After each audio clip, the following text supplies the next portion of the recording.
Forgot to move my mic over. Hello everybody. So today I thought I would talk about the Get-ADComputer command within PowerShell. It's one I use fairly regularly to look at computers, see how many computers we have in the domain. There's a lot of different things you can do with it.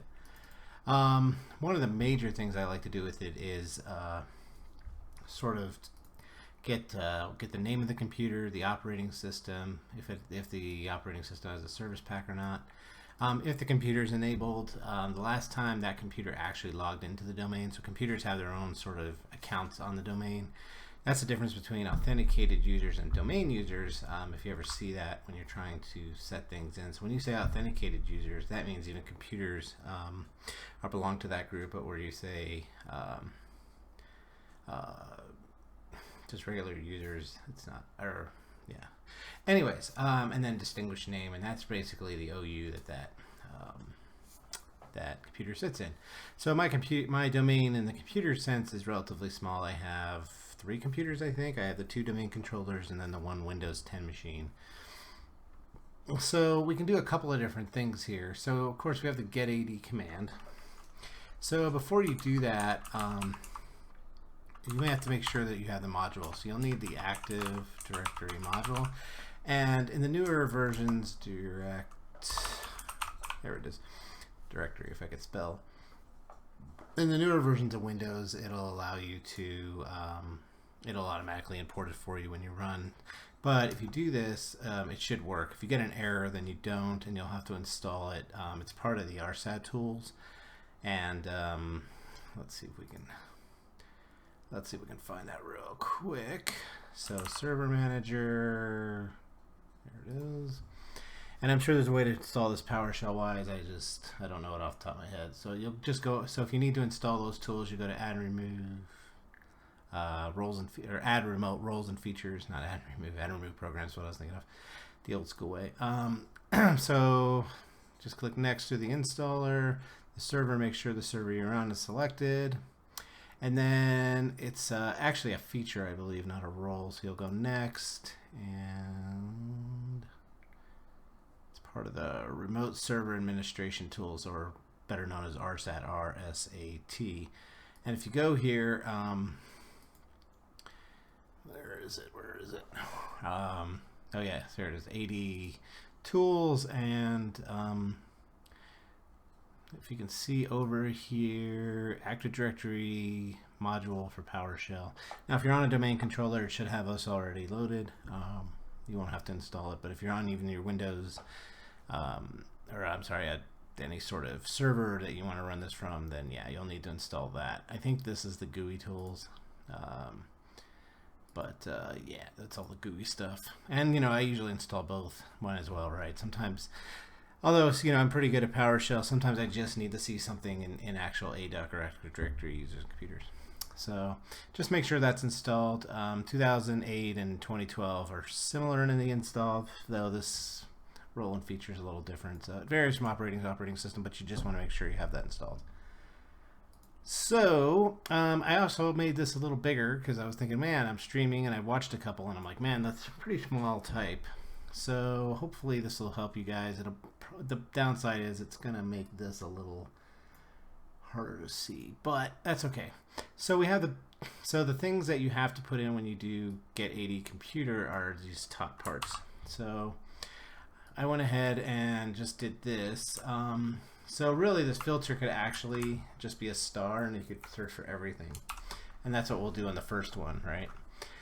So the search base is just the subnet here, or not subnet, OU structure. So that's why I'm searching at the very top of this of the OU tree.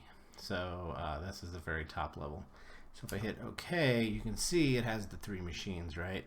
So it's got DC2, DC1, PC1. So that's all I have. And you can also do bloop, bloop. So if you wanted to just get a count of how many computers you have, you could do something as simple as that. And it'll get you a count. So as you can see down here, there's 3 computers in the domain. That's easy. The next thing, and I'm going to clear this just so we can keep this at the top. But what I like to do is I actually like to just get certain objects within for computers. So let's go ahead and add this piece. So what we're doing is, let me expand this out a little bit so we can see what we're doing. So we're just doing the Get-ADComputer, and for this we're just going to get the server operating system. So the filter can filter on many things, and if you do a get, let's just do this, Get-ADComputer, and we'll say DC1, that's fine. And then we'll do dash properties, and we'll do all the properties, and you can see all the different properties here. So these are all the properties that are available. You could also do a get member and see all this stuff, but sometimes it's easier to see some information actually filled out. So you can see the IP address if you wanted to get that of the computer. You could get the last login date. You could, if it had a managed by, if that was filled in, description if that was filled in, logon count, I'm not sure what that is, but of course the name, which is important. We're going to look at things like where's the enabled? Come on. Oh, there's the enabled. And you know, if the computer had a primary group, this is going to be, this actually belongs to the domain controllers because it is a domain controller. When created, so you could actually get the creation date of the computer, which can be helpful. Sometimes we've tried to figure out when, if this computer's been, or this server's been around a while or not. So that's actually a nice little piece of information to have.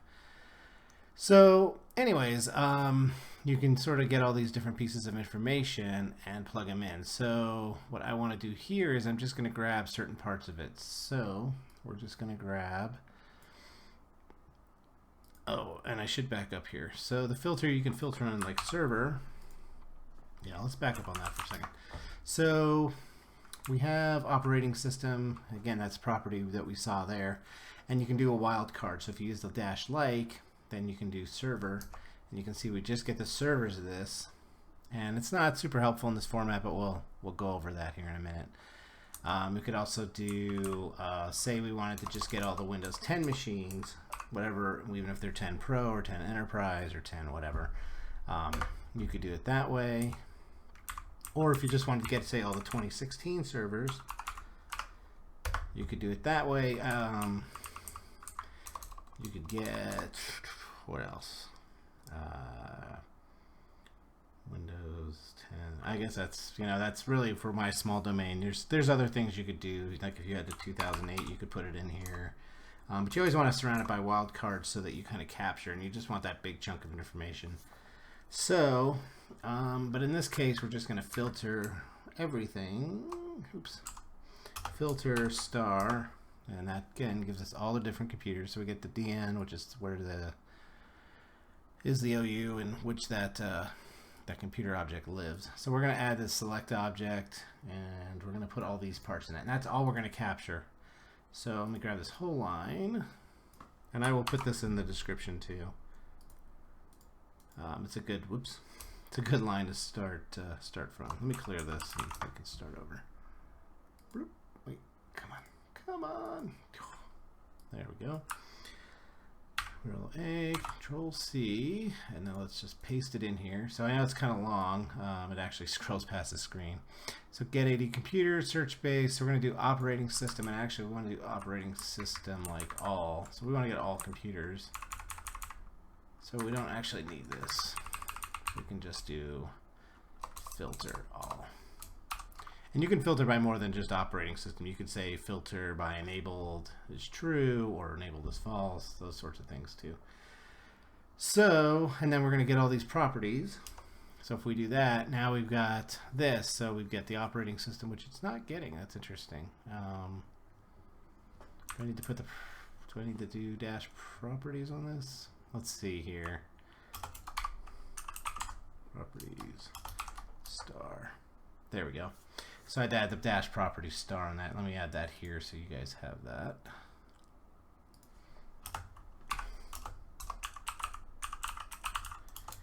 And what that is because we didn't run the property star, it is able to search on the operating system, but it's not able to return values it doesn't have. So we can see the last logon date of this server was 3/28, and then PC1 was 4/1, so yeah, that was a few days ago. So computers typically, I think, only check in. I think they start checking in about every 2 weeks, and they'll go for about at least a month. We don't have any service packs because Windows 10 and 2016 just don't have service packs, and I think Microsoft's getting away from that standard. Anyways, we can see the last logon date. Now, this isn't the last logon of the user that logged into the computer. This is the last login to the actual computer checked into the domain. So don't confuse that. Anyways, so this is sort of semi-helpful, but now we need to put this in a better structure. And I did this earlier, and I just want to make sure I deleted it. Yep. So we'll leave this open. And what we're going to do is we're going to export this, right? So let's add. So we want to export this, and we probably want this in the CSV, right? CSV dash, and then we'll put quotes, C:temp dash, we'll call this computers.csv, right? And we can hit enter. And now let's see what we got. So let's do an edit. So yeah, it has the name, the operating system service pack, and so you can see all these different things. They don't necessarily line up, but they would in Excel. And actually, I could just probably drop that on my computer. So I'll drop this in the computer, but one thing I want to do is get rid of this. And this is the flag on the CSV that says NoTypeInformation. I'm not sure why. I don't care about this. I guess this is the module that you used, the .NET module that was used for this, but I don't care. So let's do this one more time, and actually let me delete this just to make sure we get a fresh copy. And we'll add dash no type information. And we'll run it again. And depending on if you have hundreds or thousands of objects, this is going to take a few minutes to run. It's not going to be, I'm only running so fast because I have literally 3 objects. So let's run it. So now we've gotten rid of that ugly top piece. So let's see, I should be able to copy, paste, and let's open it up, see if Excel opens it right. Yes. So you can see now, it's supposed to be on that one, that Excel actually put this, we actually have a pretty nice, you know, something that we could actually save in Excel and give to our boss. And you could even do a sort if you wanted to add a sort into this.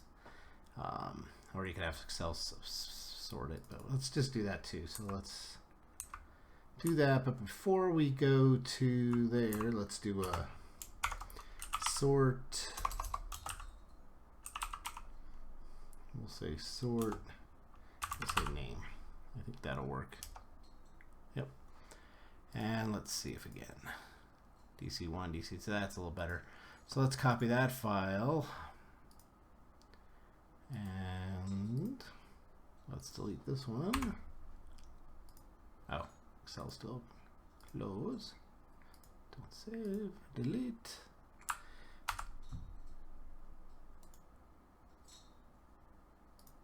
There we go. And now we've got it in the right order too. So we could sort by name, or we could have sorted by operating system. So there you go. And then let's see, distinguished name. So we have our, so it gives us a nice heading, gives us the computer name, gives us the operating system, if it's enabled. So yeah, there's a lot of good stuff we can do with this. And you know, this is a real handy commandlet that I use fairly regularly to do different things. I will post, and actually this is probably the line I really want. Let's see if I can do this. And then you guys can use it, or use it as much or as little as you want. There we go. So I think that will go here. Yep. And I'll post this on the video, hopefully before we're done. Anyways, thank you guys for watching, and looks like I actually have a couple watchers. So hi guys. Anyways, have a good night, and until hopefully tomorrow, I'll be back on. All right, talk to you then.